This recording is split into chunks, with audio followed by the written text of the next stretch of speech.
I'm thrilled to announce that Stadia is launching this year, 2019.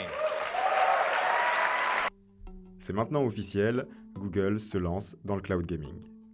Sans grande expérience dans le monde du jeu vidéo et avec une position respectable sur le marché du cloud. On n'évoquera pas les doutes sur la fluidité du jeu car au pire, plus tard ce sera largement opérationnel. La question d'aujourd'hui c'est plutôt si Google réussit son pari, qui seront les grands perdants ?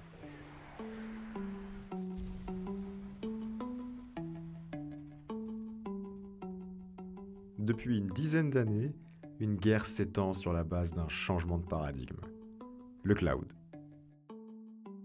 Attention, on ne parle pas ici d'un espace de stockage offert gratuitement par je ne sais qui. D'un point de vue business, ça n'a aucune valeur. Tant que vous êtes peu nombreux, c'est l'entreprise elle-même qui vous dessert les données. Mais lorsque vous entendez que Netflix au soir consomme un tiers de la bande passante des États-Unis, c'est en réalité Amazon qui vous stream votre série. Ou lorsque vous entendez que Fortnite gère près de 200 millions de joueurs, c'est en réalité sur les serveurs d'Amazon que ça se passe. Et c'est là qu'on entre dans le cœur du sujet, car ça rapporte. Pour comprendre le projet Google Stadia, il faut d'abord comprendre le projet Google Cloud Platform. Construire des data centers pour un membre des GAFAM, c'est assez simple. C'est juste de l'expertise, des serveurs et quelques câbles. Le vrai problème, c'est de les remplir.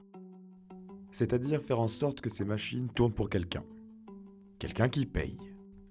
Et c'est justement là que la grande guerre commence. Cette guerre ne se limite pas à prendre des parts de marché à Sony, Microsoft ou Nintendo. C'est tout un écosystème qui est menacé. Et bien évidemment, le premier marché attaqué, c'est le cloud gaming.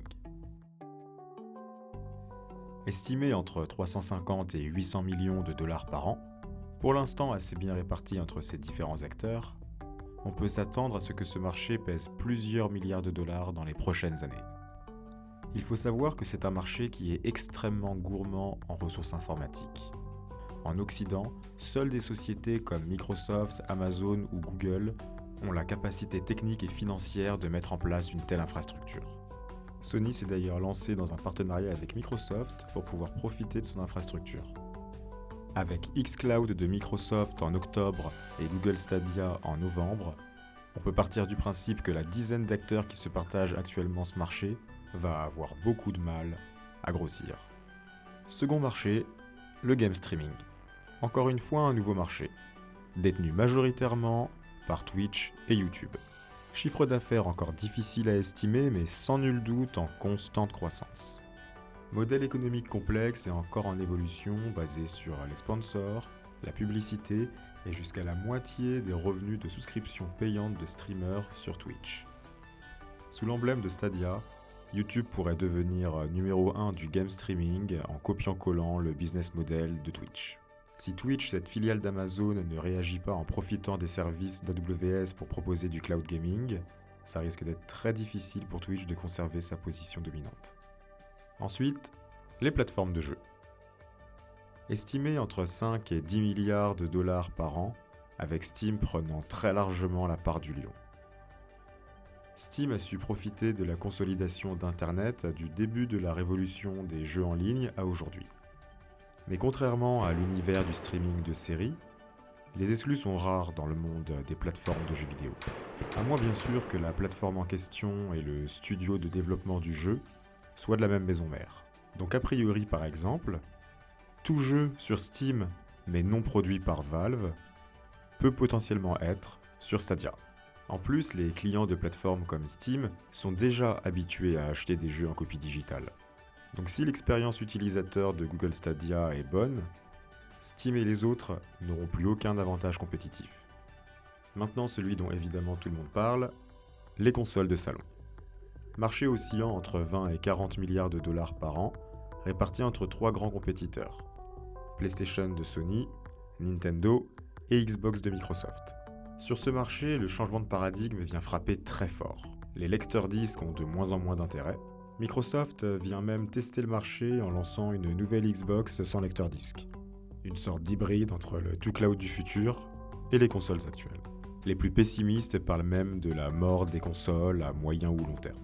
On pourrait même ajouter sur cette liste les PC de gamers. Si l'abonnement de Google Stadia s'amortit mieux qu'un PC de compétition, on pourrait imaginer qu'il ne soit plus aussi intéressant qu'avant de construire sa propre tour pour les futures générations. À ne pas oublier, les cartes graphiques.